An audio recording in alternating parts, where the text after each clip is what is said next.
mengingat kembali kasus Munir.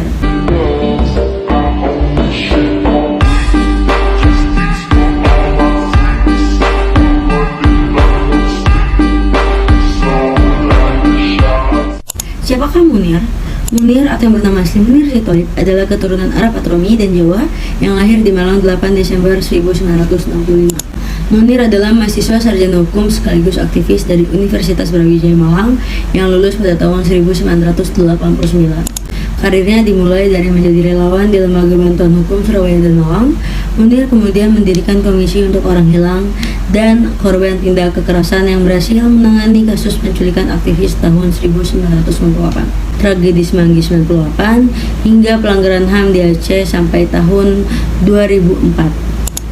Kronologi kematian Munir. Seorang penumpang bernama Munir yang duduk di kursi nomor 40G menderita sakit. Penerbangan menuju Amsterdam menempuh waktu 12 jam. Namun 2 jam sebelum mendarat 7 September 2004 pukul 8:10 di Bandara Schiphol Amsterdam, saat diperiksa Munir telah meninggal. Jenazah Munir sempat diotopsi oleh pemerintah Belanda pada saat itu, sebelum akhirnya kembali dibawa ke Indonesia untuk dimakamkan. Pada saat itu hasil otopsi Munir belum dikeluarkan oleh pihak Belanda, tapi Munir langsung dibawa pulang dan dimakamkan di Indonesia, tepatnya di Kota Batu Malang, Jawa Timur. Barulah setelah berselang 2 bulan kemudian Institut Forensik Belanda mengabarkan bahwa racun arsenik dalam jumlah banyak adalah dosis yang sangat fatal ditemukan di dalam tubuh Munir. Racun arsenik ini adalah bahan metaloid yang terkenal beracun dan memiliki 3 bentuk alotropik, yaitu kuning, hitam, dan abu-abu. Akhirnya hal ini pun dikonfirmasi oleh pihak kepolisian Indonesia. Mereka mengkonfirmasi bahwa memang Munir ini meninggal karena diracun, tetapi belum diketahui siapa yang telah meracun Munir pada saat itu. Akhirnya setahun setelah meninggalnya Munir, tepatnya pada tahun 2005, tepat pada tanggal meninggalnya Munir 7 September, dicanangkan oleh aktivis HAM menjadi Hari Pembela HAM Indonesia. Lalu akhirnya pada saat itu Indonesia dipimpin oleh Presiden Susilo Bambang Yudhoyono pada tanggal 23 November 2004. Pada saat itu mengeluarkan Perpres nomor 111 tahun 2004 tentang Tim Pencari Fakta kasus meninggalnya Munir.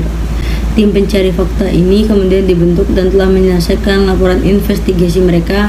Lalu pada tanggal 18 Maret 2005, Polikarpus Budihari Priyanto, seorang pilot senior Garuda Indonesia, sempat berbincang dan bertemu dengan Munir di saat perjalanan Jakarta-Singapura, ditetapkan sebagai tersangka kasus Munir bersama dengan 2 kru Garuda, yaitu kru pantri yang bernama Odi Trianto dan pramugari Yetisius Miarti. Polikarpus ini didakwa pada Desember 2005 dengan dakwaan melakukan pembunuhan berencana.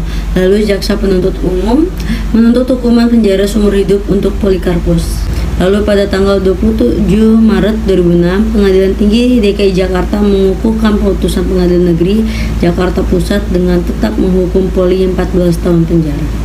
Namun setahun kemudian, pada tanggal 3 Oktober tahun 2006, Mahkamah Agung mengeluarkan putusan kasasi yang menyatakan Polikarpus justru tidak terbukti melakukan tindakan pidana pembunuhan berencana terhadap Munir. Poli ini hanya terbukti bersalah karena menggunakan surat dokumen palsu untuk perjalanan dan hanya divonis 2 tahun penjara.